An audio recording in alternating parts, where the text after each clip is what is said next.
ഭാരതത്തിന്റെ സ്വാതന്ത്ര്യ സമര പോരാട്ടങ്ങൾക്ക് 1867 ഹിന്ദു മേള വലിയ പങ്കാളിത്തം വഹിച്ചുവെന്ന് പ്രജ്ഞാപ്രവാഹ് ദേശീയ സംയോജകൻ ജെ നന്ദകുമാർ. ജനങ്ങൾ നേതൃത്വം നൽകിയ സ്വാതന്ത്ര്യ സമര പോരാട്ടമാണ് ഭാരതത്തിന്റേത്. അത് കോൺഗ്രസിന്റെ സമരചരിത്രമല്ല. ജനങ്ങളെ ഒന്നിപ്പിച്ച മന്ത്രമാണ് വന്ദേ മാതരം. കോട്ടയത്ത് ABVP-യുടെ 41ാം സംസ്ഥാന സമ്മേളനത്തോടനുബന്ധിച്ച് വന്ദേ മാതരത്തിന്റെ 150 വർഷങ്ങൾ എന്ന വിഷയത്തിൽ സംസാരിക്കുകയായിരുന്നു അദ്ദേഹം. അതിന്റെ അകാല വിയോഗത്തിന് ശേഷം ഒരു മഹത്തായ പ്രസ്ഥാനം പിറന്നു വീഴുന്നു. ഹിന്ദു മേള എന്നായിരുന്നു ആ പ്രസ്ഥാനത്തിന്റെ പേര്.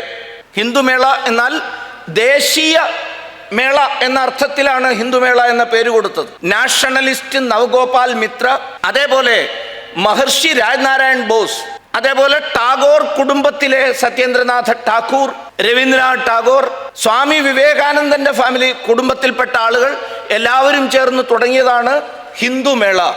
ഹിന്ദുമേള എന്ന ഈ സംഘടനയെക്കുറിച്ച് ഇവിടെ വിശേഷമായി പറയുന്നത്, നമ്മൾ ഈ സന്ദർഭത്തിൽ ഭാരതത്തിന്റെ സ്വാതന്ത്ര്യ സമരത്തെക്കുറിച്ച് കൂടി വിലയിരുത്തേണ്ടതുണ്ട്. വിലയിരുത്തുമ്പോൾ ഈ ഹിന്ദുമേളയുടെ പങ്ക് ഭാരതത്തിന്റെ സ്വാതന്ത്ര്യ സമരത്തിൽ എത്ര കണ്ടുണ്ട് എന്നത് നമ്മളും ആഴത്തിൽ പഠിക്കേണ്ടതാണ്.